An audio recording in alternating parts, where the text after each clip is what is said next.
ఎలా ఉండాలి? మన దేహముతో ఎలా ఉండాలి? దేహము ఎలా నిమిత్త మాత్రం అవుతుంది? అలాగే మనసుతో ఎలా ఉండాలి? మనసు ఎలా నిమిత్త మాత్రం అవుతుంది? అలాగే గుణాలతో ఎలా ఉండాలి? గుణాలు ఎలా నిమిత్త మాత్రం అవుతాయి? అలాగే అరిషడ్ వర్గాలు, అలాగే కాలత్రయలో కాలాన్ని దాటి పరిపూర్ణమైన ఆత్మస్థితిలో అనంత జీవన పయనంలో మనం ఎలా ఉంటున్నాము? అలాగే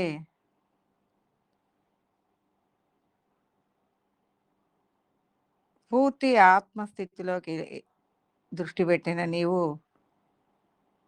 పరిపూర్ణమైన జ్ఞాన అవగాహనలని శృతిగా ఈ పాంచభౌతిక దేహంలో ఉండి వాటిని స్ఫురణలుగా అవి నీవిగా ఈ జ్ఞానము నీకంటే భిన్నంగా లేదు, నీ సహస్రారం సమస్తమై ఉంది అనే విధంగా మనము పాంచభౌతిక దేహ స్థితిలో మహాకారణ స్థాయి జ్ఞానాన్ని చెప్పగలిగే స్థాయిలో దాన్ని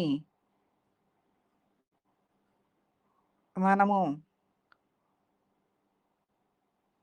దానిలో విలీనమయ్యి అవగాహన చేస్తూ అనుభూతి పొందుతూ ఆ మహాకారణ స్థాయిలో ఈ పాంచభౌతిక దేహములో ప్రయాణించటం. అలాగే వినయ విశ్వాస భావోన్నత ప్రియత్వాలని సదా కలిగి ఉండటం. ఎప్పుడు ఎల్లప్పుడు అంటే అహంకార రాహిత్య స్థితి కలిగి ఉండటం. ఇవన్నీ కూడా మనం నేర్చుకున్నాం.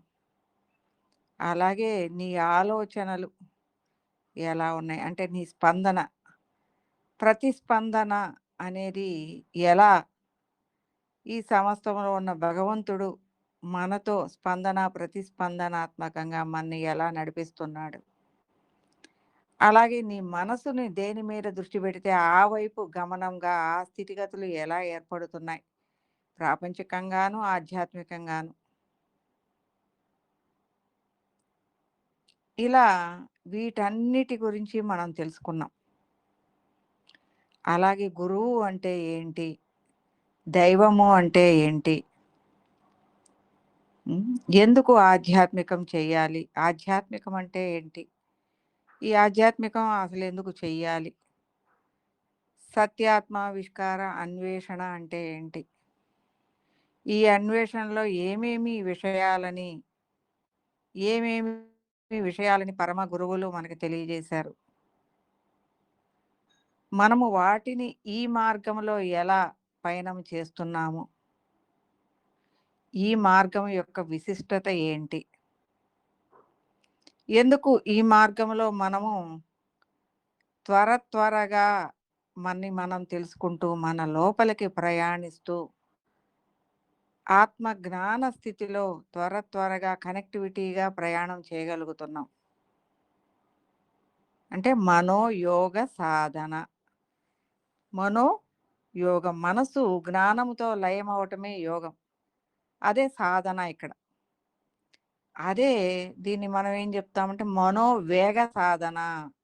అంటే ఎంత వేగవంతమైంది ఈ మార్గము అంటే మనకి ఒక యోగి ఆత్మకథలో క్రియాయోగము అనేది విమాన మార్గము అని చెప్తారు. మనం ఏం చెప్తాము అనంటే సత్యాన్వేషణ అనేది మనోవేగ సాధన. అంటే ఈ సాధన ఎలా ఉంటుందంటే మనసు ఎంత వేగంగా ఎక్కడికి వెళ్ళి కూర్చుంటుంది, మనం ఆలోచన రాగానే ఎక్కడో వెళ్ళి కూర్చుంటుంది. ఎన్ని నక్షత్రాల అవతలైనా కూర్చోగలదు క్షణంలో. అలాంటి వేగవంతమైన సాధన. అందువల్లనే ఎక్కడైనా 30 సంవత్సరాలు నువ్వు క్రియాయోగం చెయ్యి, అచల సిద్ధాంతం చెయ్యి, ఇంకొక సిద్ధాంతం చెయ్యి, నీకంటూ ఈజీగా ఒక 30 ఇయర్స్ ఒక స్టెప్ నువ్వు లోపలికి పడటానికి. కానీ మనకిక్కడ ఒక సంవత్సరం. అంటే ఎంత వేగవంతమైన సాధనలో ప్రయాణం చేస్తున్నాం మనం. అనేది. ఎందుకు అంటే అక్కడ ఉన్నది అనంతం. అంత వేగం లేకపోతే మనం బ్రహ్మజ్ఞానులం ఎప్పుడవుతాం? అవ్వలేం. ఆత్మ సాధనలోనే మన్ని మనం తెలుసుకోవటం ఈ దేహాన్ని దాటటానికే ఎన్నో సంవత్సరాలు పడతది. ఈ దేహాన్ని దాటటానికి. అలాగే జ్ఞానేంద్రియాలను దాటటానికి అంటే మనము ఈ చర్మము, కళ్ళు, నోరు, ఈ చెవులు అంటే వినటము, రుచి చూడటము,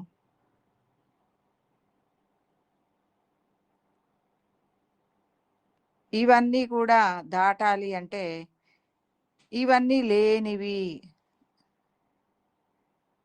అని చెప్తూ ఉంటారు. అలాగే వీటన్నిటిని దాటాలి అంటే పంచభూతాత్మకంగా ఉన్న ఈ మనసు, ఈ పాంచభౌతిక దేహస్థితి, ఈ దేహముతో చేసే పనులు, ఈ దేహముతో చేసే అలవాట్లు, ఇవన్నీ దాటాలి అంటే ఎన్నో వందల సంవత్సరాలు పడతది.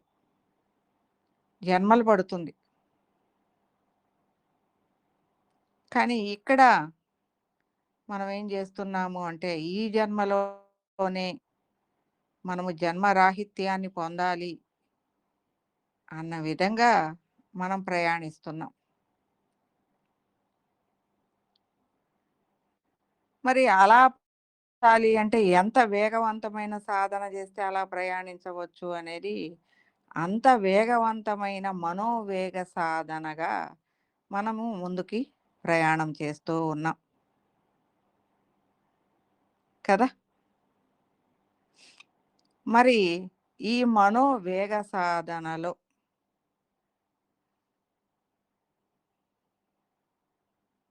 ఈ దేహం నుంచి ఆత్మస్థితికి ప్రతి ఒక్కదాన్ని తీసుకెళ్ళటము అనేది ప్రతిరోజు ప్రాక్టీస్ చేస్తూ ఉన్నాం.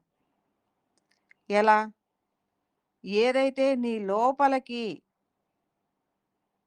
నీ లోపల నీలో ఉన్నది, నీ ఆత్మస్వరూపము అనేది ఎలా ఉన్నది? దేన్ని ఆత్మస్వరూపం అంటాము?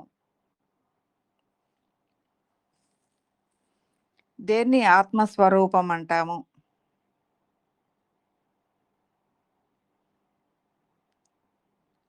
అనేది తెలియకపోతే మనము ఎంత చెప్పినా ఈ ఆత్మస్వరూపాన్ని మనందరికీ గూడా బాగా అనుభవం. నేను గూడా ఒకప్పుడు ఎవరో గిఫ్ట్ ఇచ్చారు భగవద్గీత. భగవద్గీత అనేది ఒక 40 సంవత్సరాలప్పుడు పుస్తకం తీశా. ఆ శ్లోకాలనేది నాకెప్పుడు పడవు. నాకెందుకో వాటిని చూస్తేనే అబ్బో! ఇయన్నీ మనోళ్ళ కాదనిపించుద్ది. భావన చదువుకుంటా వచ్చా ఒక్కొక్క చాప్టర్. ఎలా ఉంది అంటే ఒకటి చదివేసరికి రెండోది పోతుంది. 2, 3, 4, 5 విషాద యోగం జరిగేసరికి ముందు ఏం జరిగిందో అనేది ఎందుకంటే దాని మీద అంత ఆలోచన లేదు. అంత అవగాహన లేదు. భావన చదివినా ఏ భావనకి ఆ భావన అర్థమవుద్ది. కానీ మొత్తంగా ఉన్నదేంటి అనేది అర్థం గాదు. అలాగే ఇంకొక చాప్టర్ అట్లాగా ఒక్కొక్క చాప్టరు చదువుకొని అది ఎన్నో రోజులకే దాన్ని ముగిచ్చి పక్కన పెట్టి. కానీ ఒక్క ముక్క గూడా గుర్తులేదు. ఒక్క ముక్క గూడా గుర్తులేదు. ఎందుకు అంటే ఆత్మ అంటేనే ఏమీ తెలీదు.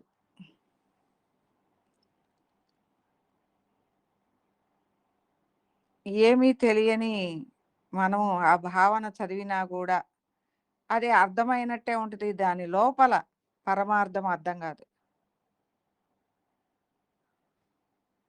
దాని లోపలిది అర్థం గాదు.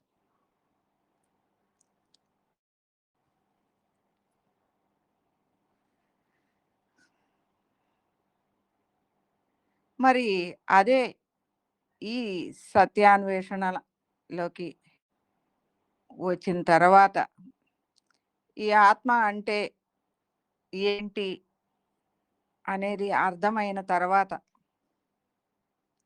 ఈ ఆత్మానుభూతి పొందిన తర్వాత ఎలా మరలా పుస్తకం తీసినప్పుడు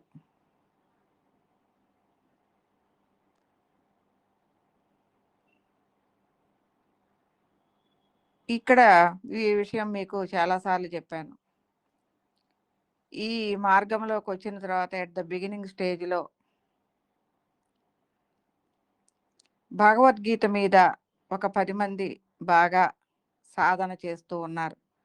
వాళ్ళొక 10 సంవత్సరాలుగా సాధన చేస్తున్నారు భగవద్గీత మీద. వేరే ఊరాళ్ళు జెంట్స్.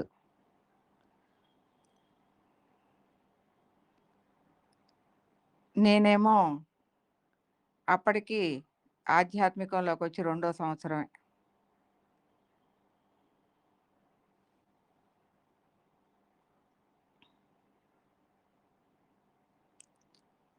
అంటే ఆ భగవద్గీత అంతకుముందు ఎప్పుడో 10 ఏళ్ల క్రితం చదివాను. వాళ్ళు మేడం మీరు క్లాసులు చెప్తున్నారంట. మేము గూడా వినొచ్చా? మీతోటి మాట్లాడాలనుకుంటున్నాం. అప్పటికి ఒక సంవత్సరం నుంచి క్లాస్ చెప్తున్నాను. మీతో మాట్లాడాలనుకుంటున్నాం అనన్నారు. ఏంటి చెప్పండి అన్నా. భగవద్గీత మీద చర్చ చేసుకుందాం. మేము ఒక 10 మంది ఉన్నాం. భగవద్గీత మేము సాధన చేస్తూ ఉంటాం దాన్ని అని అన్నారు. నా గొంతులో వెలక్కాయ పడింది. నేనేమో భగవద్గీతే లేదు. నాకు అందులో ఒక గీత కూడా రాదు. వీళ్ళు 10 సంవత్సరాలు సాధన చేస్తున్నారు దాని మీద. నేనేం జేయాలి? ఎట్టోగట్ట తప్పించుకుందామా అనుకున్నా.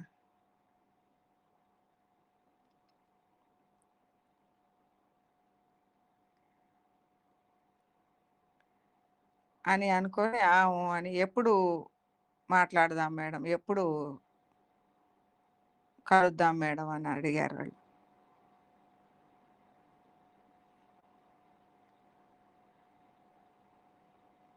అన్నప్పుడు మీ ఇష్టం సార్. మీరెప్పుడు కలిసి మాట్లాడదాము అని అంటే, అలాగే అంటే మధ్యలో ఒక ఫ్రెండ్ ద్వారా వాళ్ళు మాట్లాడారు. వాళ్ళ దగ్గరకొచ్చినప్పుడు వాళ్ళు సత్సంగం చేస్తూ ఉంటారు. సరే అట్లాగే మాట్లాడదాం అని అన్నాను. మీరే నిర్ణయించండి అని. వాళ్ళు 2 రోజులు గడువిచ్చారు. 2 రోజుల తర్వాత మేము కలుస్తాము. కలిసి చెప్తాము. ఏ టైము అనేది. ఓకే అన్నాను. అన్నాను గానీ వెంటనే టెన్షను మా గురువుగారికి ఫోన్ చేశా. గురువుగారు ఇట్లా అంట భగవద్గీత అంట. మీరొస్తారా లైన్‌లోకి అనన్నా. నేను చస్తే రాను.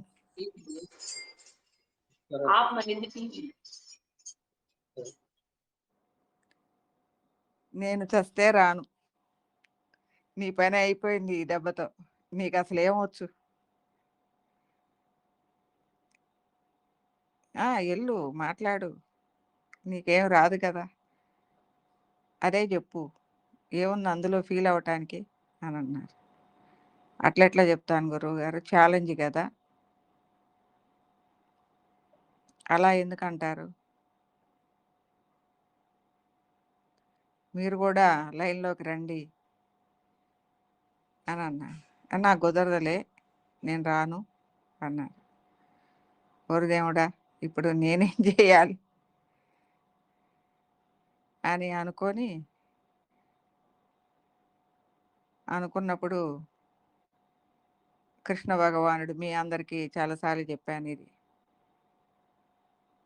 నా పక్కనే నిలబడి భగవద్గీత నీకంతా వచ్చు. నీలో నుంచి నేను చెప్తాను.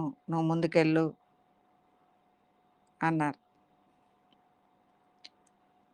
నేనన్నాను, నాకేం వచ్చు. నాకొక్క ముక్క గూడా రాదు.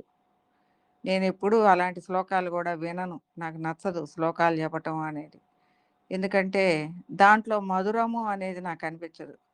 భావన జెప్తూ ఉంటే దాని గురించి అది మధురంగా ఉంటది. ఆనందంగా ఉంటది.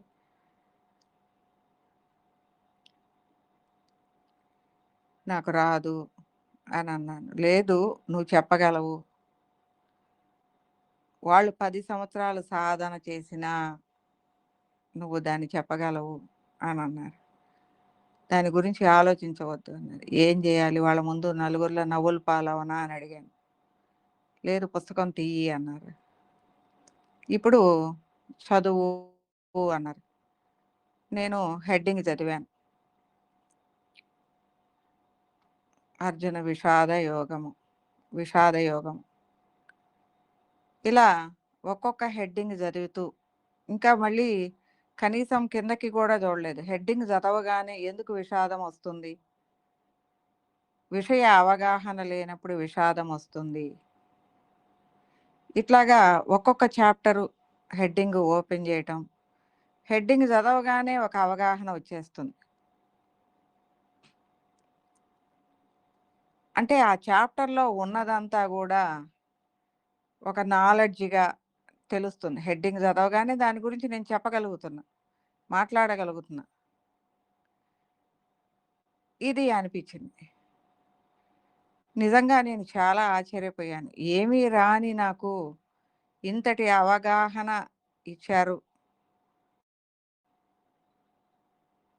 కృష్ణ పరమాత్ముడు అనేది అలాగే మరుసటి రోజు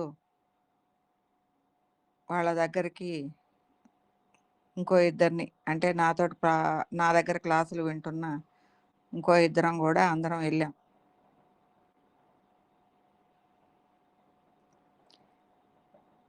వాళ్ళు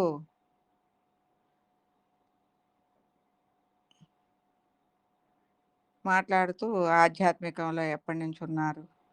ఏంటి? వాళ్ళందరూ ఎలా ప్రతిరోజు కూర్చొని ఒక చోటకొచ్చి చర్చించుకోవటం. దాని గురించి రకరకాల చర్చలు అలాగా చేస్తూ భగవద్గీతను ఫాలో అవుతున్నారాళ్ళు. వాళ్ళు దాని గురించి చెప్తూ మేము ఇలా ఇలా ఉన్నాము అని. మరి మీరేమి సాధన చేశారు? నేనేమి సాధన చేయలేదండి. నాకు సాధనే లేదు. నేను భగవద్గీత గూడా నాకు ఒక శ్లోకం గూడా రాదు. దాన్ని నేనెప్పుడు సాధన చేయలేదు అని చెప్పాను. మరి ఏ సాధన లేకుండా ఎలా క్లాసులు చెప్తున్నారు? అని అన్నప్పుడు గురు పరంపర ద్వారా వచ్చిన గురువు ద్వారా నేను ఎన్‌లైట్ అయ్యాను. అలాగే దాన్ని నా దగ్గర ఉన్న వాళ్ళకి అందిస్తూ ఉన్నాను. అలాగే ఇప్పుడు మీరడిగే భగవద్గీత గూడా నేను మీకు అందించాలి అనుకుంటున్నానని జెప్పాను. మీరు సాధనే చేయలేదు. మేము 10 ఏళ్ల నుంచి దాన్ని డిస్కస్ చేసుకుంటూ సాధన చేస్తున్నాము. దాన్ని మీరు ఏ వర్షన్‌లో జెప్తారు అనన్నారు. నాకొచ్చిన వర్షన్‌లో జెప్తాను అని. వాళ్ళేంటి అంటే, వాళ్ళు అర్జునుడు వాళ్ళ మధ్య ఏమేమి జరిగింది, ఇదే వర్షన్‌లో వాళ్ళు సాధన జేస్తున్నారు. నేనేం జెప్తున్నాను అంటే, దాన్నంతా ప్రాపంచికంగా తీసుకొచ్చి, మనలో తీసుకొచ్చి, ఒక్కొక్క హెడ్డింగ్‌ని తీసుకొని మనలోకి తీసుకొచ్చి దాన్ని వివరిస్తూ వచ్చాను. ఒక్క శ్లోకము తీసుకోలేదు, ఒక భావన తీసుకోలేదు. ఒక్క హెడ్డింగ్ మాత్రమే తీసుకున్నాను. అలా వివరిస్తూ వచ్చినప్పుడు వాళ్ళు చాలా ఆశ్చర్యపోయారు. 18 చాప్టర్స్ గూడా ఒక అరగంటలో, ఒక ముప్పావు గంటలోనో ఒక్కొక్క దాని మీద 4 పాయింట్ల చొప్పున చెప్పుకుంటా ఎళ్ళిపోయారు.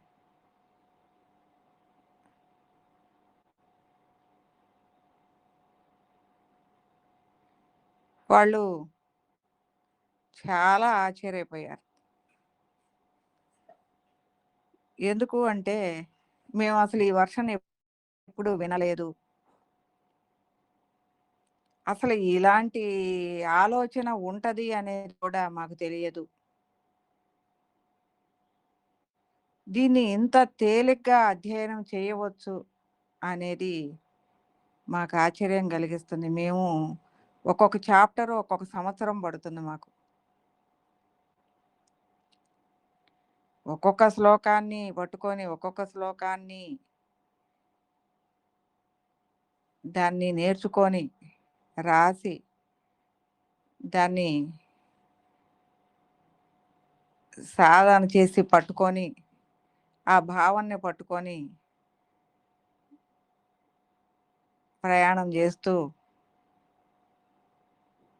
దాన్ని అలాగే పట్టుకోవటంలోనే మేము నిమగ్నమై ఉన్నాం తప్ప దాని హోల్ నాలెడ్జ్ ఏంటి, దాన్ని పూర్తిగా అవగాహన చేసుకున్న తర్వాత ఫింగర్ టిప్స్లో ఉన్న నాలెడ్జ్ ఏంటి అనేది మీరు ఇవాళ చెప్పారు. భగవద్గీత ఇంత తేలిక అనేది మాకు చాలా ఆశ్చర్యంగా ఉంది. ఇంత తేలికగా భగవద్గీతని మేము పట్టుకోవటం, దీన్ని ప్రాక్టీస్ చేస్తే అసలు ఇంక చదవాల్సిన పని లేదు, మేము సాధన చేయాల్సిన పని లేదు. మీరు చెప్పిన దాన్ని బట్టి చూస్తే ఇది ఒక నాలెడ్జ్. దీన్ని మన జీవితంలో దేన్ని ఎలా చూడాలి, దేన్ని ఎలా తీసుకోవాలి, ఈ జీవితాన్ని ఎలా నడిపించాలి, ఈ చుట్టూ ఉన్న క్యారెక్టర్లన్నీ ఎలా ఉన్నాయి మన చుట్టూ, వాటన్నిటిని ఎలా విలువగా మనం ముందుకు తీసుకెళ్ళాలి, ఎలా గుణాలు ఉన్నాయి, ఈ గుణాలు అన్నిటిలో నుంచి ఎలా వాటికి అతీతంగా ఉండాలి, వాటన్నిటి వైపు దృష్టి పెట్టకుండా ఎలా ఉండాలి, ఇవన్నీ కూడా వాటిట్లోకి పడకుండా మేము వాటిని గురించి చెప్పుకుంటూ ఎంతసేపు ఉన్నా వాటిని గురించే చర్చించుకునేవాళ్ళం. వాటిని గురించి చర్చించకుండా దాని యొక్క ముఖ్య సారం ఏంటి అనేది చెప్పుకుంటూ బాహ్యంగా దాని ఓవరాల్గా అర్థం చేసుకోవటము అనేది చాలా బాగుంది. మీరు ఇంకా ఏమి చెప్తారో, ఎలా చెప్తారో, క్లాసెస్ చెప్తున్నారు, ఆత్మ జ్ఞానాన్ని చెప్తున్నారు. మనము ఇంత బాగా సాధన చేస్తున్నాం, మీ మీద ఒక మా శ్లోకాల యొక్క దీన్ని ప్రదర్శిద్దాం అనుకున్నాం. బాగా శ్లోకాలు తలా 4 శ్లోకాలు గుర్తుపెట్టుకొని వచ్చాం. అంటే ఇందులో 4 అందులో 4 మీరు చెప్పండి అని అన్నారు. నాకు ఒక శ్లోకం కూడా రాదు. నేను అలా ఎప్పుడూ కూడా దాని వైపు చూడను కూడా చూడలేదు. ఇప్పుడు మీరు అడిగారు కాబట్టి దాని మీద దృష్టి పెట్టాను. ఎందుకు అంటే మన జీవితము అనేది అందరము మనుషులమే.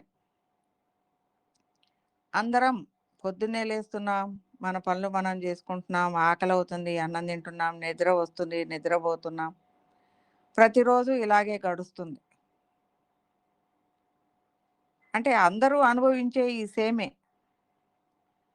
కానీ అందరం సేమ్‌గా ఉన్నామా? ఎవరి ఆలోచనలు వాళ్ళయి. ఎవరి తృప్తి వాళ్ళది. ఎవరి అసంతృప్తి వాళ్ళది. ఎవరి కోరికలు వాళ్ళయి. ఎవరి సంతృప్తి వాళ్ళది. ఒకళ్ళు సంతృప్తి పడిన దాన్ని ఇంకొకళ్ళు సంతృప్తి పడతారు అనుకుంటే అది వట్టి మాట. దాన్ని కొంతమంది సంతృప్తిగా వాళ్ళకున్న దాన్ని సంతృప్తిగా కొన్ని విషయాల్లో ఉండగలరు. అదే కొన్ని విషయాల్లో ఇంకొకళ్ళు కొంతమంది అసంతృప్తిగా ఉంటారు. ఇలా మనలోనే ఈ ప్రాపంచికంగా అనేక విషయాలలో అందరము వేరు వేరుగానే ఉంటాం. ఎవరు ఒకళ్ళు ఆలోచించినట్టు ఒక ఇంట్లో వాళ్ళే ఐదుగురుంటే ఐదుగురు 5 రకాలుగానే ఉంటారు ఆలోచనలు. ఒకళ్ళ ఆలోచన ఒకళ్ళకి ఒకే రకంగా ఉండదు. అందువలన ఈ సృష్టిలో ప్రతి ఒక్కటి గూడా భిన్నంగానే ఉంటుంది. అలాగే మనం ప్రయాణించే ఈ ఆధ్యాత్మికం గూడా ఆధ్యాత్మిక సాధన అనుకోవచ్చు, ఆధ్యాత్మిక పయనము అనుకోవచ్చు, ఆధ్యాత్మిక జీవనము అనుకోవచ్చు. ఏదైనా ఇది గూడా ప్రతి ఒక్కళ్ళకి గూడా భిన్నంగానే ఉంటుంది. ప్రతి ఒక్కళ్ళ అవగాహన స్థితి అనేది వేరు వేరుగానే ఉంటుంది. వాళ్ళ దృష్టిని బట్టి, వాళ్ళ ఆలోచన బట్టి వాళ్ళ స్థితి మారుతుంది. అందుకే చెప్తూ ఉంటాను, మిమ్మల్నందరినీ ఆ లోపలికి నడిపించటం వరకే నా పని. ఆ లోపలిది అర్థమయ్యి మీకు మీరు అవగాహన అయితే, ఇక మీకు అది మీ ప్రయాణం అవుతుంది. అందువలన నేను మీ అందరూ ప్రయాణిస్తున్న ఇది మార్గము. ఇందులో ప్రయాణించండి. ఇక్కడ ఇలా ఉంటుంది అసలైన మార్గము అనేది ఆ మార్గంలోకి మిమ్మల్ని ప్రవేశం పెట్టటం వరకే గురువు యొక్క పని. ఆ మార్గంలోకి ప్రవేశించిన తరువాత దారి తప్పకుండా ఇది దారి అని చెప్తాం. అక్కడ అర్థమైపోయిన మార్గంలోకొచ్చేసారు. ఇక అక్కడ నుంచి పయనము మీరు దృష్టి పెట్టిన దాన్ని బట్టి మీ పయనం ఉంటుంది.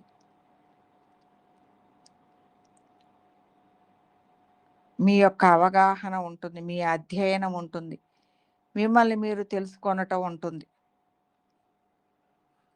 ఇలాంటి పయనములో గురువు ఎందుకు అవసరము అంటే, మార్గాన్ని చూపించారు గురువు. మార్గంలో మీరు ప్రయాణిస్తున్నారు. మార్గము అనేది ఎలా ఉంది అంటే, అంధకార బంధురం. అంటే కళ్ళు గుడ్డి. ఏమి కనిపించటంలా. గుడ్డివాడు ఎలా నడుస్తాడు? కర్రని తాటించుకుంటూ ముందుకెళ్తూ ఉంటాడు. మీరందరూ గూడా ఈ ఆధ్యాత్మికము అనే ఆ దాంట్లో ఈ ఆత్మ పయనము అనే దాంట్లో ప్రాపంచికంగా కళ్ళతోటి చూసి అన్నీ చేసే మీరు ఇక్కడేమీ కనిపించటం లేదు. ఇక్కడ ఓన్లీ ఒక్క అవగాహన, అనుభూతి మాత్రమే ఉంటుంది. ఇది ఎలా ఉంటుంది అంటే ఒక్కొక్కటి అర్థమవుతూ ఉంటే మీ లోపలికి మీరు ప్రయాణం చేసేటప్పుడు ఒక్కొక్కటి ఆత్మస్థితి అనేది అర్థమవుతూ ఉంటే అది మీకు రజ్జు సర్ప భ్రాంతి. అంటే తాడే పాములాగా. అంటే అదేంటో మీకు తెలీదు. అనేకమైన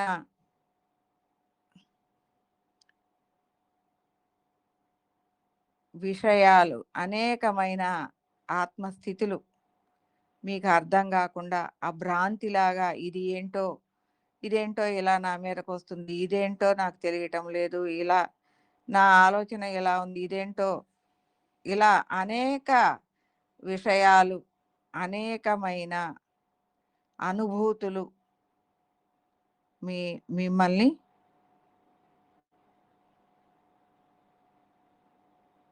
అంధులుగా ఉన్న మిమ్మల్ని భ్రాంతిలోకి గురి చేస్తూ ఉంటాయి.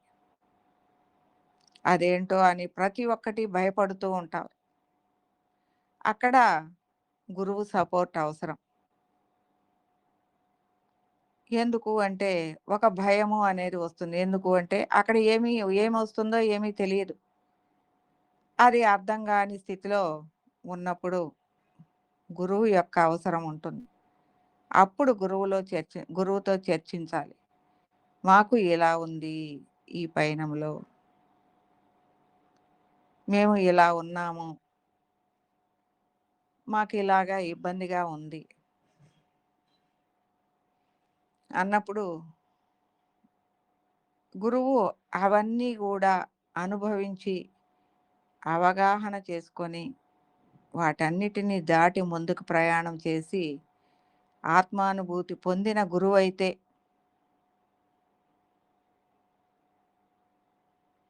నీకు వాటి గురించి చెప్పగలరు. మామూలు వాళ్ళని వెళ్ళి, వాళ్ళకి ఆత్మానుభూతి ఉందో లేదో మీకు తెలియనప్పుడు, వాళ్ళని అడిగినప్పుడు వాళ్ళకి ఆ మార్గముతో ఒక అవగాహన ఉండదు. ఎందుకంటే వాళ్ళు ప్రాపంచికమైన జ్ఞానాన్ని చక్కగా చెప్తారు. యోగ విద్యలు చెప్తారు. ప్రాపంచికమైన విషయ జ్ఞానాన్ని ఇప్పుడు ఒక భగవద్గీత తీస్తే శ్లోకాలు, తాత్పర్యాలు, భావనలు చక్కగా చెప్పగలరు. కానీ ఆత్మ జ్ఞానాన్ని, ఆత్మ పయనాన్ని చెప్పలేరు. ఆత్మ పయనాన్ని చెప్పాలి అంటే ఆత్మ గురువు మాత్రమే చెప్తారు. సద్గురువు.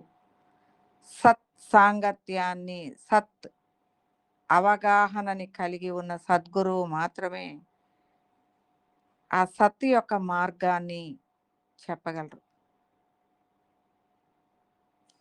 శ్లోకాలకి భావనలు ఇవి చెప్పినంత మాత్రాన ఆత్మగురువు కాలేరు.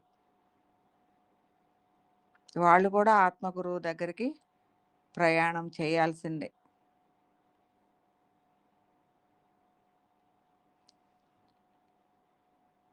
ఎప్పుడైతే అలా మీకొచ్చిన అనేకమైన విషయాలని చర్చించుకుంటూ ఉంటారో, అప్పుడు మీకు ఒక ధైర్యం వస్తుంది. అక్కడ భ్రాంతి అనేది తొలగుతుంది గురువు ద్వారా.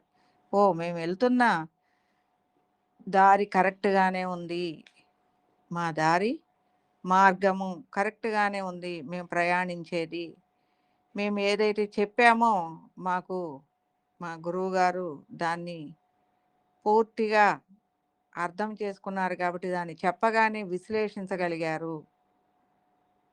మేము ఏదైతే అనుభూతి పొందుతున్నామో దాన్ని కూడా చెప్పగలుగుతున్నారు అంటే దాన్ని ఆయన అనుభవించే ఉన్నారు అనేది మనకి అర్థమవుతుంది. అలా అర్థమవటం మూలంగా మనం కరెక్ట్ మార్గంలోనే ఉన్నాము అనేది కూడా తెలుస్తుంది. కాబట్టి గురువు ఎప్పుడు అవసరము అంటే మార్గములో ప్రవేశపెడతాం. అక్కడి నుంచి మీ ఓన్‌గా మీరు నిలబడండి.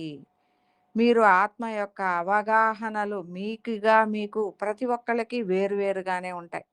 నేను ఇలా ఉన్నాను, నీకలా జరగలేదా? కానీ నువ్వు సరిగ్గా లేవు అని చెప్తున్నారు అనంటే నిజమైన ఆత్మానుభూతిలో వాళ్ళు లేరు. ఎందుకు అంటే ప్రతిదీ పెక్యులర్‌గానే ఉంటది. కానీ ఆత్మజ్ఞాని, బ్రహ్మజ్ఞాని అయినప్పుడు ఈ పెక్యులర్‌గా ఇన్ని రకాలుగా ఉన్న ఆత్మానుభూతులన్నీ తన అవగాహనలోనే ఉంటాయి. ఇప్పుడు 10 మంది నా దగ్గర ఉన్న శిష్యులు 10 మంది 10 రకాలుగా అడుగుతారు. వాళ్ళు పొందే విషయాలు. ఆ 10 మందికి వివరించగలిగిన ఎవరికొచ్చిన దాన్ని వాళ్ళకి వివరించగలిగిన స్థితిలో నేను ఉండాలి అంటే,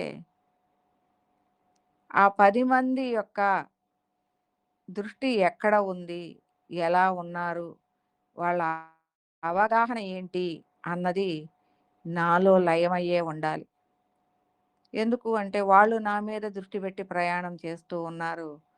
నేను వాళ్ళకి మార్గదర్శన్యంగా ఉన్నాను. అంటే ఈ 10 మంది, ఈ 100 మంది వీళ్ళందరిలో మార్గదర్శన్యంగా ఉన్నది గురువే.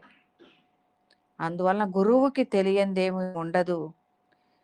ఎప్పుడైతే మీరు మార్గాన్ని తప్పుతూ చాలామంది శక్తుల వైపు,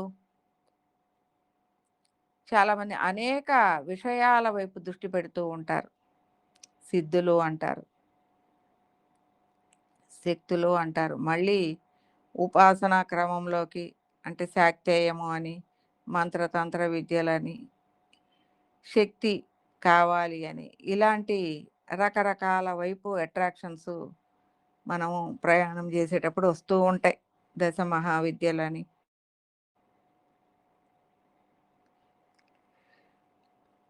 ఇవన్నీ గూడా మన్ని అనేక వైపులు లాగుతూ ఉంటాయి. మన మార్గాన్ని మనము తప్పే విధంగా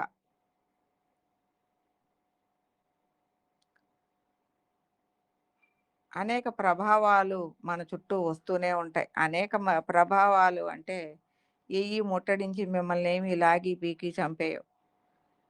అనేక మంది ద్వారా అనేక విషయాలు తెలుస్తూ ఉంటాయి. ఇదిగో ఈ గురువు, ఇదిగో ఈ గురువు, ఇదిగో ఈ గురువు అని రకరకాల గురువుల యొక్క ఇది గాని, రకరకాల శక్తులని పూజించే గురువులు గాని, రకరకాలైన మార్గాలలో ఉన్న గురువులు గాని, వాళ్ళందరి యొక్క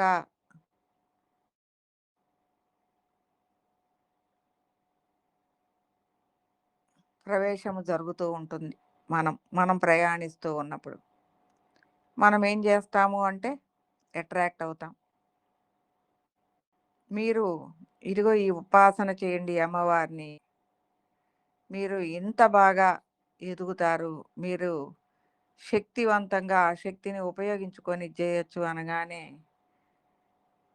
మీకేంటి అంటే మీకు చాలా తేలిగ్గా మీరు ఆత్మ జ్ఞానంలో ఉన్నారు. ఆత్మ పయనంలో ఉన్నారు. ఏ శక్తి అయినా మీకు తేలిగ్గా వశమవుతుంది. మీరు దేని వైపు దృష్టి పెడితే అది మీ దగ్గరొచ్చి కూర్చుంటుంది. దృష్టి పెడితేనే పెద్దగా అక్కడ మీరేమీ చేయాల్సిన పని లేదు. ఇక్కడ మీ అందరికీ గూడా తెలుసు. ఈ ఆత్మ జ్ఞానంలో ప్రయాణం జేస్తూ 1 సంవత్సరము, 2 సంవత్సరాలు దాటిన తర్వాత ఆవిష్కరణ మార్గంలోకొస్తున్నారు. ఆవిష్కరణలు రాసిన వాళ్ళకి దానిలో కొంత ప్రయాణం చేసిన వాళ్ళకి అర్థమవుతది. ఎందుకు అంటే వాళ్ళు ఆత్మ పయనంలో ఉన్నారు. ప్లస్ హృదయ ఆవిష్కరణ దీంట్లోకొచ్చారు. వాళ్ళకి బాగా అర్థమవుతుంది. మనము ఏమి రాస్తే అది మన దగ్గర రెడీగా ఉంటుంది. దాని ప్రభావాన్ని మనం అనుభవిస్తున్నాము.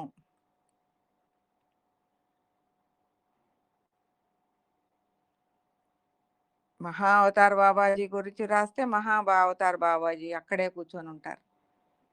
నీతోటే తిరుగుతూ ఉంటారు. నీకు ఆ అనుగ్రహాన్ని ఇస్తూ ఉంటారు. అయన్నీ నీకు తెలుస్తూనే ఉంటాయి. వెంకటేశ్వర స్వామి గురించి రాస్తే, వెంకటేశ్వర స్వామి ఆ ఆవిష్కరణ చేసి నీ ఆలోచన అయినప్పటి నుంచి ఆవిష్కరణ అయిపోయి ఆవిష్కరించే వరకు నీతోటే తిరుగుతూ ఉంటారు. అలాగే ఏ అమ్మవారి గురించి రాస్తే అది. సూర్య భగవానుడి గురించి రాస్తే అది. అలా మీరు ఎవరి గురించి దృష్టి పెడితే మీ హృదయ ఆవిష్కరణ చేస్తే అది అదై మీ దగ్గరకు వచ్చేస్తుంది. అది మీరందరూ కూడా గమనించారు.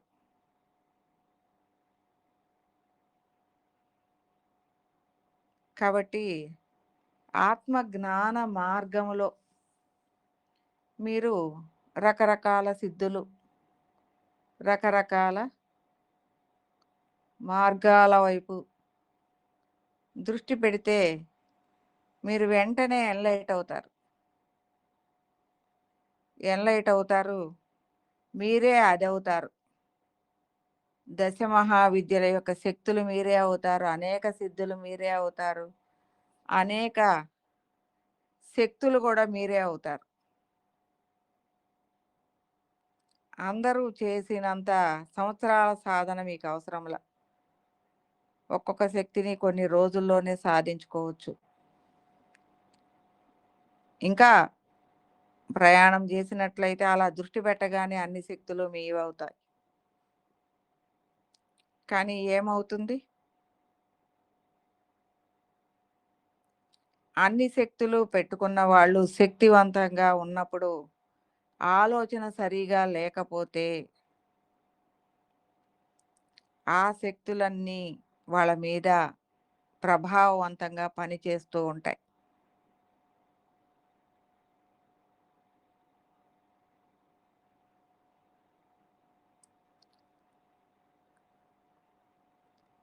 అవన్నీ కూడా వాళ్ళ ఆలోచనని స్థిమితంగా ఉండనివ్వవు. అవన్నీ కూడా సూర్యనాడి స్థితంగా ఉంటాయి. అక్కడ అందువలన ఉగ్రత్వం ఉంటుంది.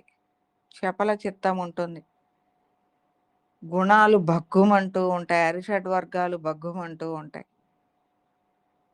వాళ్ళని కదిలిస్తే ఆ శక్తి హూంకరించినట్టు, మాట్లాడినట్టు, వాళ్ళ నుంచి పదాలు కూడా కఠినంగా వస్తూ ఉంటాయి.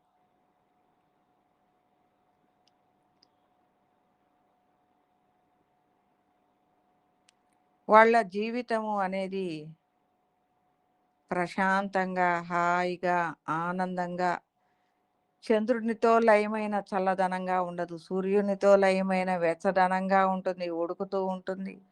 ఉగ్రంగా ఉంటుంది.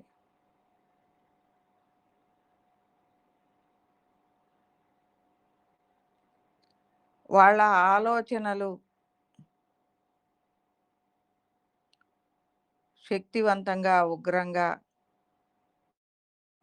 ఎదుటి వాళ్ళ మీదకి లంఘించినట్లుగా ఉంటాయి. త్వరగా అనేక విషయాలలో కోపాలొస్తూ ఉంటాయి. కంట్రోల్ అవ్వరు. అలాగే ఈ దశమహావిద్యలలో ఈ జన్మలో బాగా ఉపాసన చేశారు. ఆ శక్తులు మీవైనయి. జన్మ అయిపోయింది. మరు జన్మ వచ్చింది. ఈ మరు జన్మ వచ్చిన తరువాత ఈ జన్మలో మీరు చంటి బిడ్డగా పుట్టారు. చంటి బిడ్డగా ఉన్నారు. మీ తల్లిదండ్రులు చూస్తూ ఉన్నారు. మీ శరీరం ఎప్పుడూ కాలిపోతూ ఉంటుంది. ఏంటి ఈ బిడ్డకి ఎప్పుడూ ఒళ్ళు వేడిగా ఉంటుంది. ఎప్పుడూ నలతగా ఉంటాడు. ఎందుకు ఇలా ఉంటుంది? అలాగే ఆ పెరుగుతూ ఉన్నప్పుడు గూడా పక్కనున్న పిల్లల మీద తెలియకుండానే కచ్చగా మీద పడుతూ ఉంటాడు.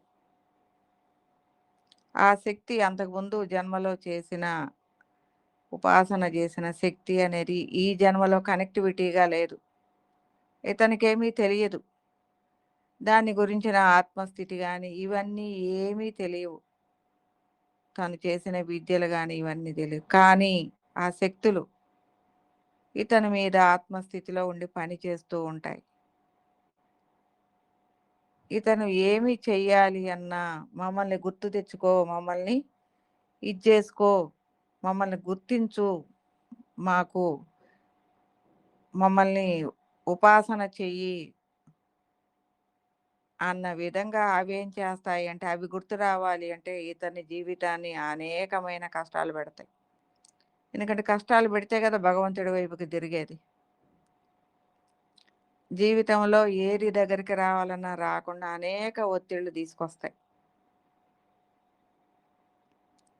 అప్పుడు ఆ భగవంతుడి మీద ధ్యాస వస్తుంది. ఈ దశమహావిద్యల యొక్క అవగాహన వచ్చేస్తుంది.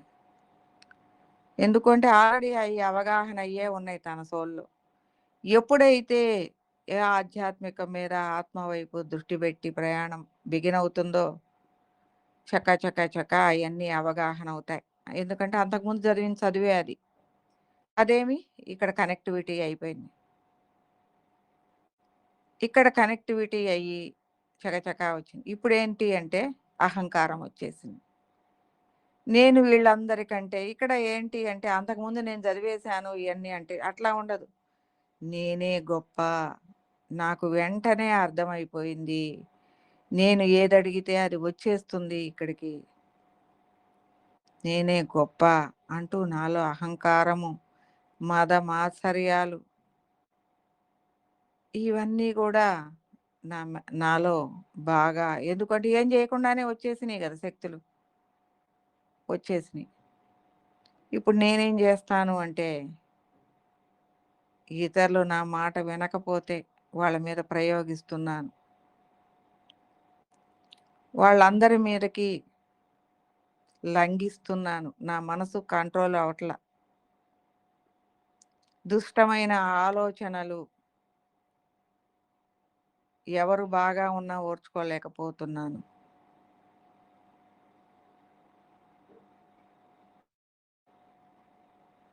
ప్రతిదీ నాకే కావాలనిపిస్తుంది. ప్రతిదాని మీద కోరిక వస్తుంది. ప్రతిదీ నాకే కావాలనిపిస్తుంది. ఆ కావాలనుకున్నది ప్రతిదాన్ని ఈ విద్యలని ప్రయోగించి నేను వాటిని తీసుకోవాలి అని అనుకుంటూ అనేక విద్యలని, నాలో ఉన్న దుష్టత్వపు ఆలోచనల్ని ప్రయోగిస్తూ అనేక విద్యలను ప్రదర్శిస్తూ ఉన్నాను. ఏమైపోయింది అంటే వాటిని ఉపయోగించే కొద్దీ నా కచ్చి పెరుగుతూనే ఉంది. నాలో కోపతాపాలు. ఎందుకంటే వాళ్ళేం కావట్లేదు. నాకు ఆ స్థలం రావట్లేదు. వాళ్ళ దగ్గర నుంచి ఇది రావటం లేదు. వాళ్ళ దగ్గర నుంచి అది రావటం లేదు. ఇవన్నీ నేను బాగా చేస్తున్నాను. వాళ్ళు నాకివ్వాల్సిందే. వాళ్ళు నేలమట్టం అవ్వాల్సిందే, ఇవ్వాల్సిందే అన్న ఆలోచనల అహంకారము నా చుట్టూ పెరిగిపోతుంది. నాలో కోపతాపాల ఉద్రిక్తము అవుతూ ఉన్నాయి. ఇలాంటి స్థితిలో నా చుట్టూ గూడా నాకు నేనే ఇయన్నీ ఆలోచనలు, ఈ సంకల్పాలు ఇవన్నీ ఎంతోమంది మీద పెట్టుకుంటూ, వాళ్ళందరినీ హింసిస్తూ, నా ఆలోచనల ద్వారా ఈ శక్తులని ఉపయోగించి నా అహంకారము అణగటం లేదు. అది చల్లారటం లేదు. అది నేను వాళ్ళని హింసిస్తూ ఉంటే ఆనందం పొందుతూ ఉంది. వాళ్ళని సతాయిస్తూ ఉంటే నేను ఆనందిస్తూ ఉన్నాను. ఇలా ఇలాంటి ఆనందాన్ని పొందుతూ ఉన్నాను. ఉగ్రత్వమైన ఆనందం.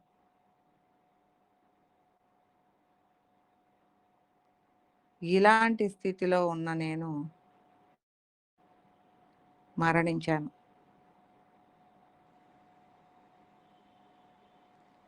ఇప్పుడు ఆ పడ్డ వాళ్ళందరికీ ఏమీ తెలీదు. వాళ్ళెందుకో బాధలొస్తున్నాయి. మేము బాధపడుతున్నాం. ఇబ్బందులొస్తున్నాయి మాకు తెలియకుండానే అని అనుకుంటారు. కొంతకాలానికి అవన్నీ పోతాయి. ఎక్కడికి పోతాయి? ఈ జన్మ చనిపోయాడు. మరలా మరు జన్మ ఎత్తాడు. మరు జన్మ ఎత్తేసరికి ఈ అనుభవించినయి ఏమీ గుర్తులేవు. ఈ శక్తులు గూడా ఏమైపోయినియి? ఉపయోగించేశాడు గదా! ఆ శక్తులు గూడా నిద్రాణంగా ఉన్నాయి గానీ ఎక్కువ ప్రభావవంతంగా లేవు. అవన్నీ గూడా దుష్టత్వపు ఆలోచనల వైపు తిప్పబడ్డాయి ఆ శక్తులన్నీ గూడా. దుష్టత్వపు ఆలోచనల్ని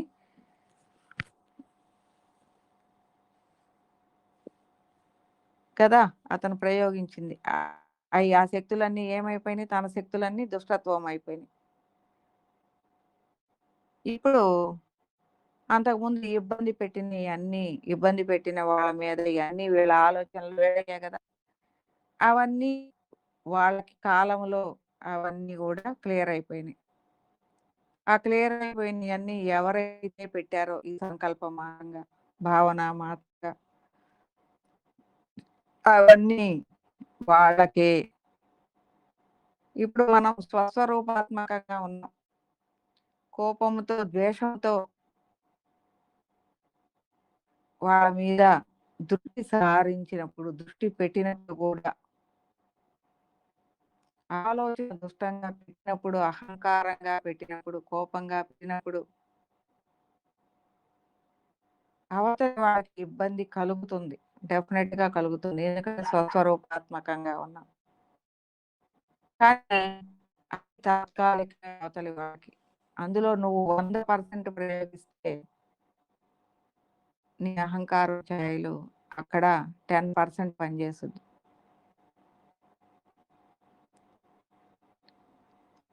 ఇక్కడ ఆ 90% ప్లస్ ఆ 10% రిటర్న్ 90% అయి తిరిగొచ్చుద్ది. అంటే డబల్ నువ్వు అనుభవించాల్సొచ్చుద్ది. నువ్వు ప్రయోగించిన దానికంటే డబలు, త్రిబులు అది తిరిగి నీ మీదకే వస్తది. నీ ఆలోచన, నీ దృష్టి, నీ భావన, నీ కోపతాపాలు.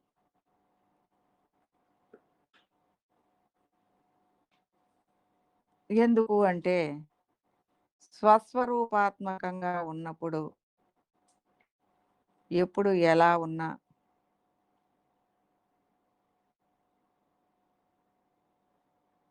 నీకొచ్చిన అహంకారపు ఆలోచనలు, కోపం, ఉద్రేకము, భావనలు అయన్నీ ఆలోచన మార్చుకోవాల్సిందే. లేదు అవతల వాళ్ళని బాధ పెడదాము అనంటే అది నీకు 100 రెట్లు, 200 రెట్లై నీకు కర్మ తీసుకొచ్చేస్తుంది. ఆ కర్మ ఎలా ఉంటది అనంటే నిరంతరమైన బాధగా ఉంటుంది. ఎందుకు అంటే నువ్వు స్వస్వరూపాత్మకంగా ఎన్నో వందల, వేల స్వరూపాలతో లయమై ఉన్నావు. అవన్నీ నీకు రివర్స్ పనిచేస్తూ ఉంటాయి. అక్కడ 10% పనిచేస్తాయి. ఇక్కడ 90% పనిచేస్తాయి. ఎందుకంటే అవి నీవి కాబట్టి, నీ ఆలోచన కాబట్టి. నువ్వు మంచి చేస్తే అటు 10% అవుద్ది. ఇటు 100% అవుద్ది. ఎందుకంటే ఆ మంచి చేస్తే నువ్వే ఆలోచన నీది కాబట్టి నీకు మంచి 100% అవుద్ది. కాబట్టి నువ్వు మంచి చేస్తూ ఉంటే నీ ప్రయాణంలో నీకు మంచికి సంబంధించిన అనేక స్వరూపాలు జమవుతూ ఉంటాయి. చెడుని ప్రయోగిస్తూ ఉంటే చెడుకు సంబంధించిన అనేక స్వరూపాలు నీకు జమవుతూ నీకు డబలు, త్రిబులు అవుతూ ఉంటాయి చెడు గూడా. ఎందుకంటే నీ చుట్టూ ఉన్న లక్షణాలు అయ్యయిని. కాబట్టి నువ్వేమవుతావు?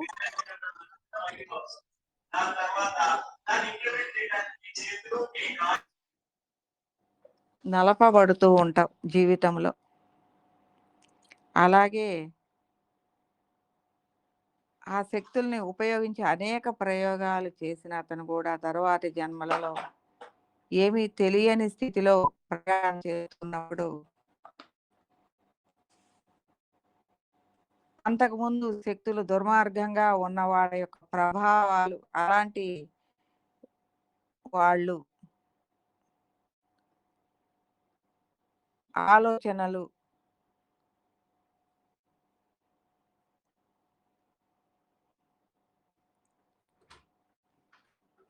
తను చేసిన అంతకుముందు జన్మలలో చేసినవి ఆలోచనలన్నీ తనకు రిసీవ్ అవుతూ ఉంటాయి. అవతలి వాళ్ళ మీద చేసిన దుష్టత్వాలన్నీ కూడా రిసీవ్ అవుతూ ఉంటాయి. కానీ దాన్ని ప్రతిఘటించలేరు. ఎందుకంటే ఇక్కడ సబ్జెక్ట్ లేదు. ఇక్కడ దాని గురించిన అవగాహన లేదు. అదేమీ తెలియని స్థితిలో ఉన్నారు. దాన్ని తెలియకుండానే పడుతూ ఉంటారు. దాన్ని తెలియకుండానే అనుభవిస్తూ ఉంటారు. అలా అనుభవించి పడుతూ ఉన్నప్పుడు తన జీవితంలో తనకి తెలియకుండానే ఆ రోగాల బారిన, బాధల బారిన, అనేక ప్రభావాల బారిన, చుట్టూ అనేక విషయాల బారిన పడుతూ ఉన్నప్పుడు తనలో ఉన్న అనేక జన్మలలో ఉన్న అనేక అహంకారాలు, అరిషడ్వర్గాలు ఇవన్నీ కూడా నలగదీస్తూ ఉంటారు. ఊరికినే పోవు గదా! అలా అనేక జన్మలు మనలో ఉన్న అహంకారాలని నలగదీస్తూ మనలో ఒక్కొక్క క్లేశాన్ని నిర్మూలిస్తూ ముందుకు జన్మలకి తీసుకెళ్తూ ఉంటారు. ఇవి ఆత్మజ్ఞాన జన్మలు. ఇవన్నీ గూడా ఆత్మజ్ఞాన జన్మలు. మీరందరూ గూడా ఇవన్నీ పడి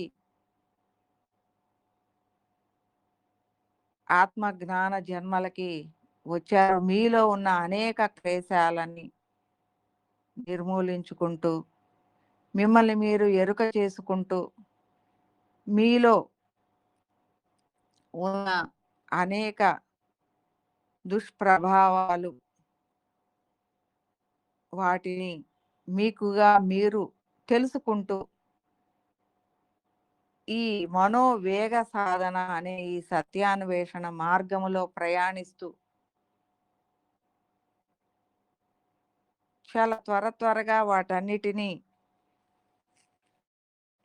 అవగాహన చేసుకుంటూ ఆత్మస్థితిలో మిమ్మల్ని మీరు ప్రతి దాన్ని కూడా నిర్మూలన చేసుకుంటూ ఈ అరిషడ్ వర్గాలు కావచ్చు, గుణాలని కావచ్చు, ప్రభావాలని కావచ్చు, కర్మలని కావచ్చు, వాసనా బలాలని కావచ్చు, వీటన్నిటినీ కూడా మిమ్మల్ని మీరు తెలుసుకుంటూ వాటిని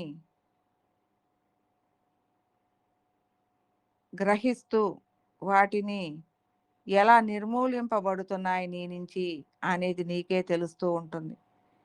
వాటిని ఎలా దాటగలిగావు, ఎలా వాటన్నిటినీ కూడా ఒక్కొక్కటి నీలో నుంచి ఎలా వెళుతున్నాయి, ఇంతకుముందు నీవు అనుభవించే ప్రతిదీ కూడా నీలో నుంచి ఎలా వెళుతున్నాయి అనేది నీకు అర్థమవుతూ ప్రయాణం చేస్తూ ఉంటాం.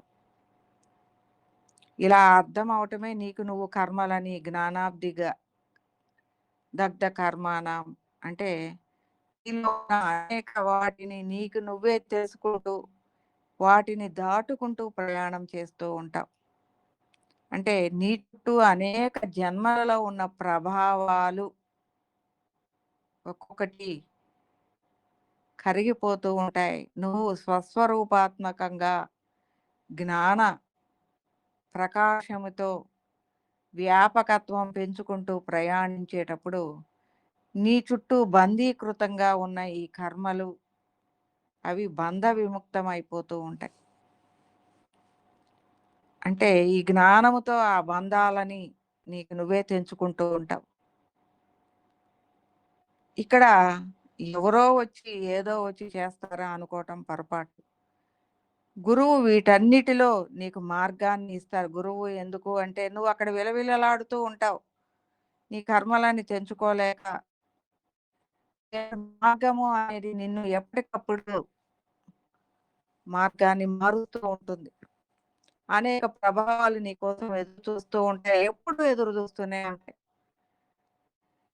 అలాంటప్పుడు గురువు అనేదాన్ని అనేది ఎప్పుడు నీకు రుజు మార్గాన్ని ఇస్తూనే ఉంటుంది. లోపల నుంచి బాహ్యంగా కాదు, నీ లోపల నుంచే గురువు మార్గాన్ని తెలియజేస్తూ ఉంటారు. దాన్ని పట్టుకోలేక పక్క వాటి వైపు దృష్టి పెట్టి నీ నడక మారిందా వెంటనే గురువు దగ్గర నుంచి అంటే భౌతిక దేహ స్థితి నుంచి నీకు అలర్ట్ వస్తుంది.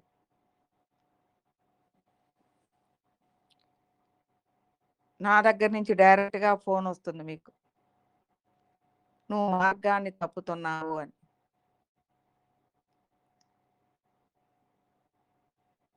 నువ్వు మార్గాన్ని తప్పుతున్నావు అని ఉండదు, సర్రన వేస్తుంది లోపల నుంచి అది.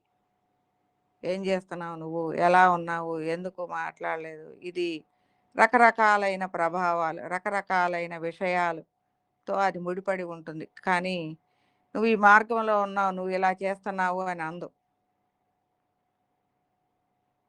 ఏం చేస్తున్నావు, ఎలా ఉన్నావు, ఏం ఆలోచిస్తున్నావు, ఇలా ఉంటుంది. దాని ద్వారా మరలా నిన్ను సరిచేయటం మార్గంలో పెట్టడం జరుగుతుంది.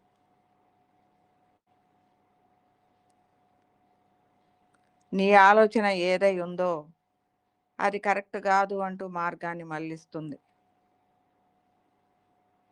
అలా ఒకటికి 2 సార్లు చూస్తుంది, మూడోసారి వదిలేస్తుంది.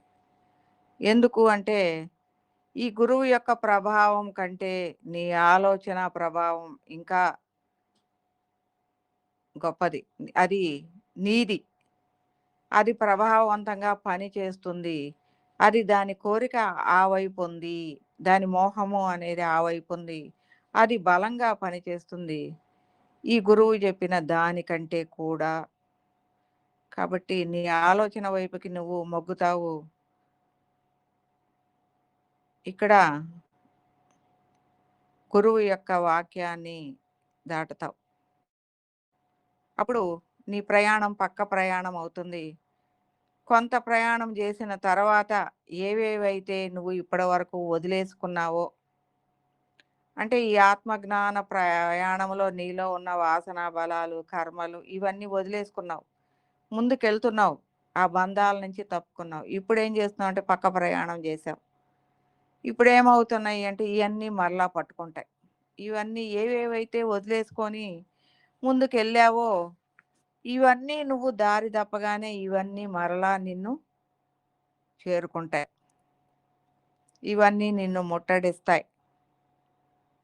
ముట్టడించినప్పుడు నీకు వెంటనే అర్థమవుతుంది. ఇదేంటి ఇవన్నీ నాకు లేవు గదా! ఇయన్నీ దాటాను గదా! అంటే నీకు అర్థమవుతుంది. ఎందుకు అంటే ఆత్మస్థితిలో వీటిని గ్రహించగలిగిన స్థితిలో ఉన్నావు నువ్వు. ఇవన్నీ ఇంతకుముందు ఇలా ఇబ్బందిగా ఉండేది. ఇప్పుడు ఏంటి ఇలా ఉంది అనేది నీకు తెలుస్తుంది. అప్పుడు వెంటనే మార్గాన్ని మార్చుకోకపోతే నీ స్థితి అనేది డౌన్ ఫాల్ అవుతుంది. అరే! నేను పక్కకొచ్చాను. ఇది కరెక్ట్ కాదు అనేది వెంటనే తెలుసుకొని మార్గంలోకి మరలా రావాలి.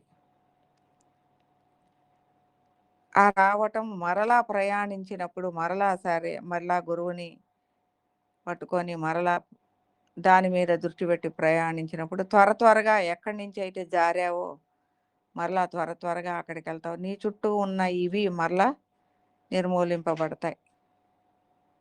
పక్కకి తొలగుతాయి. ఎందుకు అంటే ఆల్రెడీ నీకు అవగాహనైన మార్గమే. నువ్వు అక్కడి నుంచి జారుకుంటూ ఒక పక్కకెళ్ళినప్పుడు నువ్వు కొంచెం జారుతూ ఉంటావు పైకెళ్ళేదాన్ని. ఆ జారినప్పుడు నువ్వు ఎంతవరకు తొలగించుకున్నావో, నువ్వు జారుతూ ఉంటే తొలగించుకున్నయి మరలా పడుతూ ఉంటాయి. అలా వెంటనే నువ్వు మళ్ళీ సత్వైపు దృష్టి పెట్టి ఆ గురువు యొక్క మార్గంలోకి నువ్వు ప్రయాణించినప్పుడు మరలా నీ మీద ఉన్న ప్రభావాలు పక్కకు తొలుగుతూ ముందుకెళ్తూ ఉంటాం. ఇలా మన మార్గాన్ని గురువు అనేది ఎప్పుడు సరి చేస్తూనే ఉంటాడు. నీ లోపల నుంచే చేస్తాడు ముందు. ఎందుకు అంటే ఇక్కడ గురువు అంటే ఒకటి కాదు. ఒక హృదయం కాదు. అనేక హృదయాల సమాహారం. కాబట్టి ఇది అన్ని వైపుల నుంచి చూస్తుంది. ఎలా ఉంటుంది అంటే మీరు నమ్ముతారో నమ్మరో, నేను రోజు ఒక టాబ్లెట్‌లో ఒక హాఫ్ టాబ్లెట్ యేసుకుంటా. అది రోజులో 2 పూట్ల 2 హాఫ్ టాబ్లెట్‌లేసుకోవాలి. 10 ఎంజీకి 5 ఎంజీ, 5 ఎంజీ యేసుకోవాలి. నేనేం జేస్తాను అంటే ఒక 5 ఎంజీనే యేసుకుంటా. ఇవాళ యుక్తేశ్వరగిరి గారు, "నువ్వు ఒక అర టాబ్లెట్టే యేసుకుంటున్నావు. రెండో అర యేసుకొని దాన్ని ఫుల్ టాబ్లెట్ చేయట్లా. నువ్వు ఒక రోజులో అది పూర్తిగా యేసుకున్నట్లయితే నువ్వు త్వరగా కోలుకుంటావు." అంటే వాళ్ళు ఎలా చూస్తున్నారో చూడండి. అర టాబ్లెట్ యేసుకుంది ఏ రంగులో ఉందో గూడా జెప్తున్నారాయన. ఎందుకు రెండో ఆర లేదు డాక్టర్ యేసుకోమన్నాడు గదా! నువ్వెందుకేసుకోలేదు? రెండో ఆర గూడా యేసుకుంటే త్వరగా కోలుకుంటావు. అంటే ఎంత అబ్జర్వేషన్ ఉంది అనేది చూడండి గురువులకి. అంటే మన చూపు ఎలా ఉంది? మన ఆలోచన ఎలా ఉంది? మన ప్రయాణం ఎలా ఉంది? ప్రతిదీ దృష్టి పెడుతూ ఉన్నారు. ప్రతిదీ తెలుసు.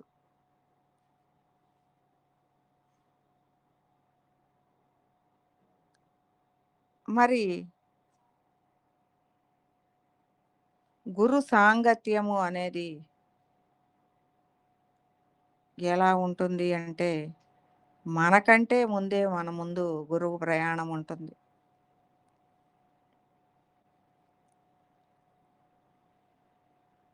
అలాంటి సన్మార్గంలో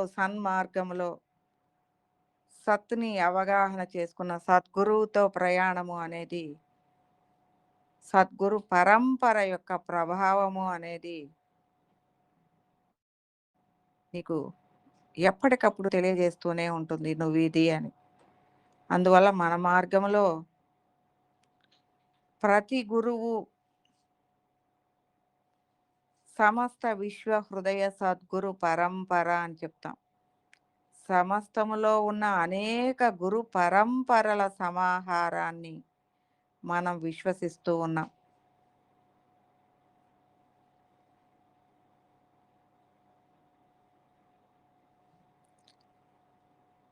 అందువలన ఏ గురువైనా ఏం చెప్తారు అంటే, నేను నీలోనే ఉన్నాను. నేను నీవై ఉన్నాను. నేను నీకు భిన్నంగా లేను. నేను నీ ఆలోచనై ఉన్నాను. నీలో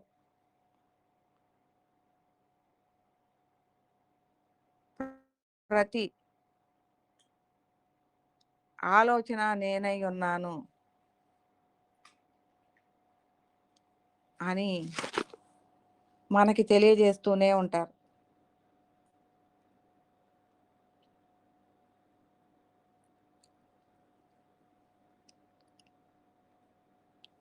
అలాగే ఇయాల మోహన్ సార్ క్రియాయోగ గురువుల దగ్గరికెళ్తే, నా దగ్గరికి వాళ్ళు వచ్చి, "మేము నీ దగ్గరే ఉన్నాము.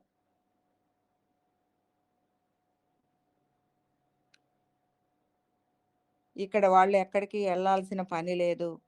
మేము నీతోటే ఉన్నాము. నీలోనే ఉన్నాము. నీ ద్వారా ప్రయాణిస్తున్నాము" అంటూ మోహన్ సారు ఈ యొక్క మార్గంలో అలరించే ఆయన చెప్పే విషయాలని, ఆ జ్ఞానాన్ని ఆయన వివరిస్తూ మేమందరము గూడా ఈ విషయాలకి సమ్మోహితులం అవుతున్నాము. ఈ యొక్క జ్ఞాన సత్సంగాన్ని మేము నిరంతరము ఆస్వాదిస్తున్నాము.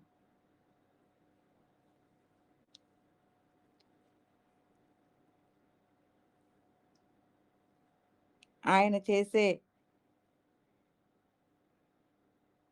ప్రతి ప్రశ్నని గూడా మేము ఆనందంతో ఆస్వాదిస్తున్నాము. మీరందరూ ఎలా విలవిలలాడుతూ ఉంటారో మేము గూడా అలాగే విలవిలలాడుతుంటాము. ఎలా ఈయన సమాధానం జెప్తాడు? ఆ సమాధానం మనం ఎలా చెప్తాము? అంటూ మేమందరం గూడా మీ అందరి వైపు మీరందరూ ఎలా చూస్తున్నారో మేము గూడా అలాగే చూస్తూ, మేమందరం ఆ సమాధానాలు చెప్పుకుంటూ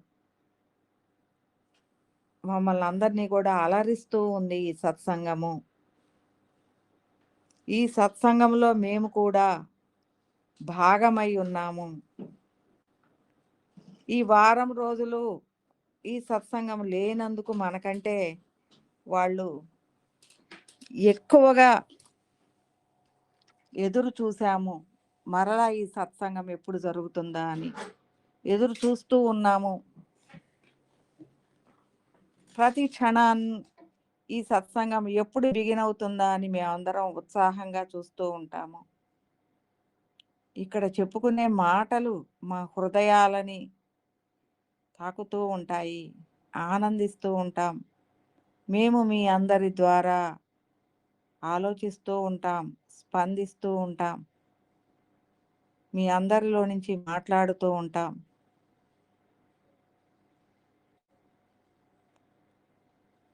దీనందరిలో ఈ సర్వత్రా ప్రతి హృదయం కూడా మీతో లయమయ్యే ఉంది. అవన్నీ కూడా స్పందిస్తూనే ఉన్నాయి. మేమందరము కూడా మిమ్మల్ని చూసి జన్మరాహిత్య స్థితిలో ప్రయాణం చేస్తూ ఉన్నాము. ఎందుకు అంటే ఇక్కడ జన్మరాహిత్య స్థితి అనేది నిరంతరము అవగాహన చేస్తూ ఉన్నారు. ఎలా ఉంటే జన్మరాహిత్యం వస్తుంది? ఎలాంటి స్థితిలోకి మనం ఎదగాలి? అనే మీ సత్సంగ విషయాలని మేము వాటిని అవలోకిస్తూ ఉన్నాము. అంటూ యుక్తేశ్వర గారు పునరుత్థానంలో ఏం చెప్పారు? నా దేహాన్ని త్యజించిన అనంతరము నేను ఈ సూక్ష్మ లోకాలలో ఉన్నవాళ్ళని, ఈ కారణ లోకాలలో ఉన్నవాళ్ళని ఉద్ధరిస్తూ వాళ్ళకి స్వరూప అవగాహనలని పెంచుతూ, వాళ్ళకి జ్ఞాన అవగాహనలు ఇస్తూ, వాళ్ళని సూక్ష్మ లోకాల నుంచి కారణ లోకాలకి ప్రయాణింపచేస్తూ, అలాగే కారణ లోకాలలో ఉన్న వాళ్ళని కూడా వారి వారి యొక్క వాసన బలాలని వాళ్ళకి తెలియచేస్తూ, ఆ జ్ఞాన అవగాహనలు ఇస్తూ వాటిని ఎలా త్యజించాలి, ఎలా వాటి నుంచి బయటికి రావాలి అన్న జ్ఞాన అవగాహనలు ఇస్తూ కారణ లోకాల నుంచి మహాకారణ లోకాలకి ప్రయాణింపచేసే విధంగా పని చేస్తూ ఉన్నాను అని చెప్తారు యుక్తేశ్వర గారు.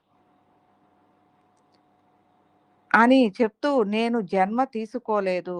ఎందుకు అంటే జన్మ రాహిత్య స్థితిని అనుభవిస్తూ ఉన్నాను. నేను జన్మ రాహిత్య స్థితిని అనుభవిస్తూ ఉన్నాను. నాకు జన్మ తీసుకోవాల్సిన అవసరము రాలేదు. రాదు.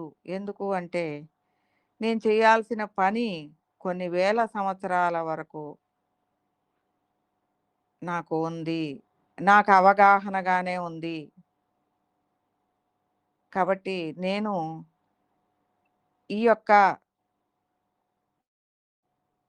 హిరణ్య లోకాలని ఉద్ధరించే స్థితిలో ఆ ఆత్మలకి తర్వాత లోకాలకి ప్రయాణించే విధంగా నేను ఉద్బోధిస్తూనే ఉన్నాను అని తెలియచేశారు. మేమందరము కూడా మీరు చెప్పే ఈ జ్ఞాన అవగాహనలు మేము నిరంతరము కనెక్టివిటీగానే ఉన్నాం. మీ యొక్క ఆలోచనలు వేల సంవత్సరాల అవతల కూడా మీకు సృష్టి స్థితి లయాత్మకమైన అవగాహనలు కనెక్టివిటీగా ఉండేలాగా మీరు ఉండటము ఎంతోమంది ఇక్కడ బ్రహ్మ తేజస్సుతో నీ చుట్టూ నక్షత్రాలుగా వెలిగొందిపోతూ ఉన్నారు. వీళ్ళందరినీ కూడా మేము నిరంతరము చూస్తూ ఉన్నాము.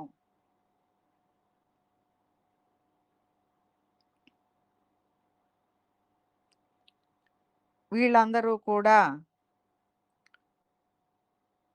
కొంతమంది జగత్ స్థాయి దాటి నిలబడే ఉన్నారు. 20 మందికి పైగా జగత్ స్థాయి దాటి ఉన్నారు.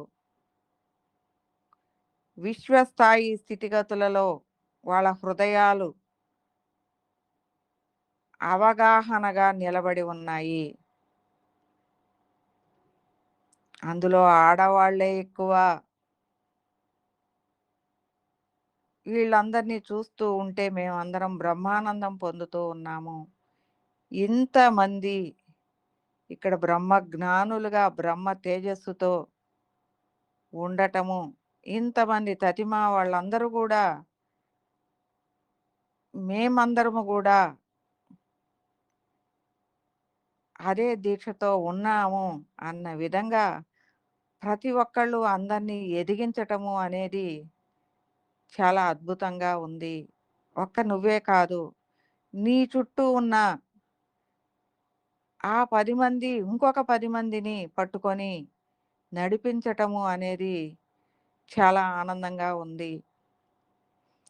వాళ్ళందరూ కూడా కృతార్థులయ్యారు. ఆ ఆనందాన్ని వాళ్ళు పొందిన ఆనందాన్ని వాళ్ళందరికీ అందిస్తూ ఉన్నారు. మార్గాన్ని నిర్దేశిస్తూ ఉన్నారు. ప్రభావవంతంగా సమూహాలుగా బ్రహ్మ తేజస్సుతో వెలుగొందుతూ ఉన్నారు అని యుక్తేశ్వర గిరి గారు ఈరోజు తెలియజేశారు.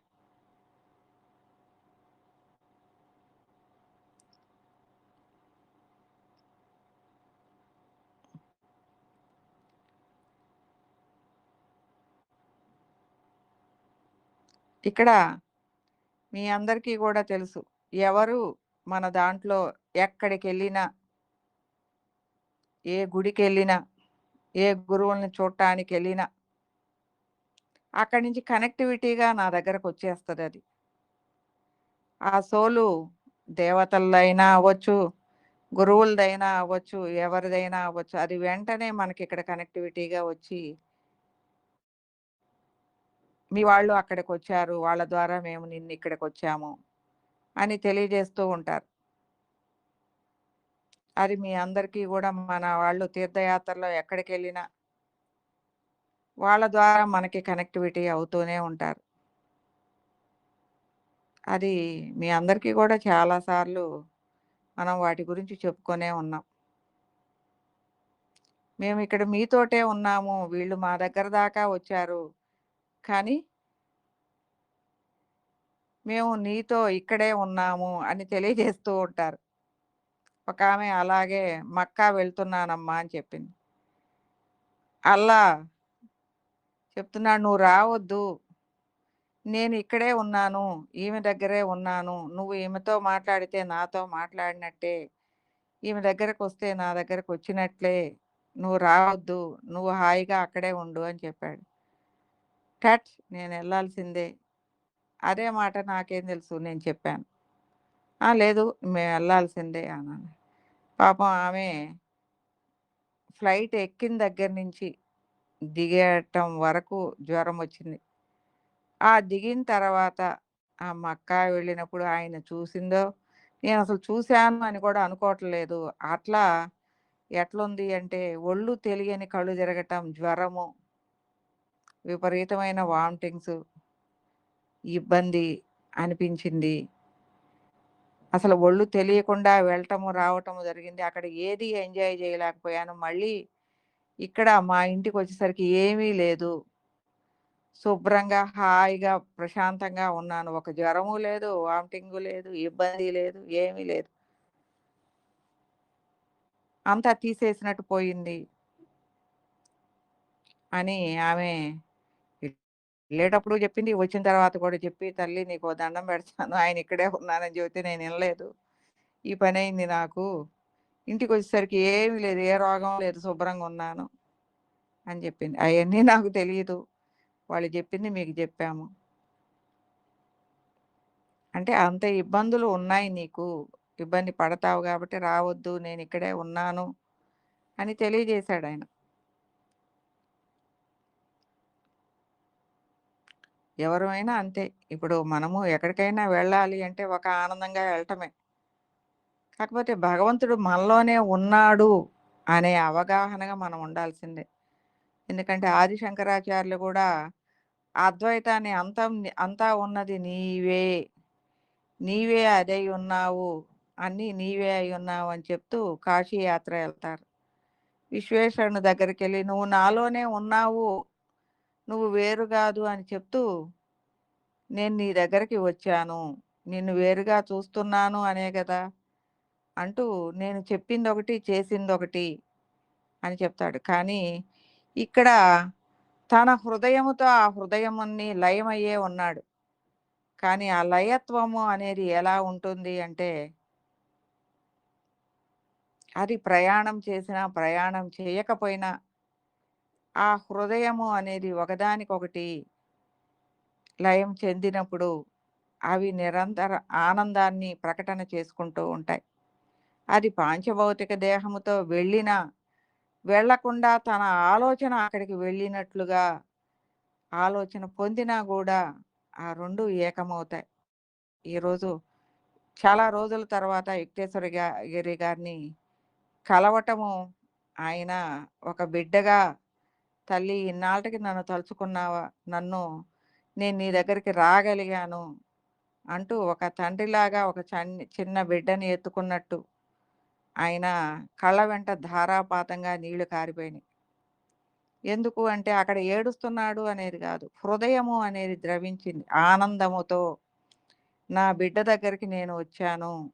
నా బిడ్డని ఎత్తుకున్నట్టుగా అతను చిన్న బిడ్డని చేసి ఎత్తుకొని ముద్దాడినట్లుగా తన చేతుల్లోకి తీసుకున్నాడు. తీసుకొని అలా చెప్తూ, "తల్లి ఎన్నాళ్ళయింది మనం ఏకమయ్యి" అని అంటూ హృదయానికి అద్దుకోవటం అనేది అది తెలుస్తూ ఆ విషయాన్ని నేను చెప్తూ ఉన్నప్పుడు సుగుణ గూడా, "అవును. ఇదంతా గూడా నాకు కనిపిస్తూనే ఉంది. ఇలా ఉన్నాడు.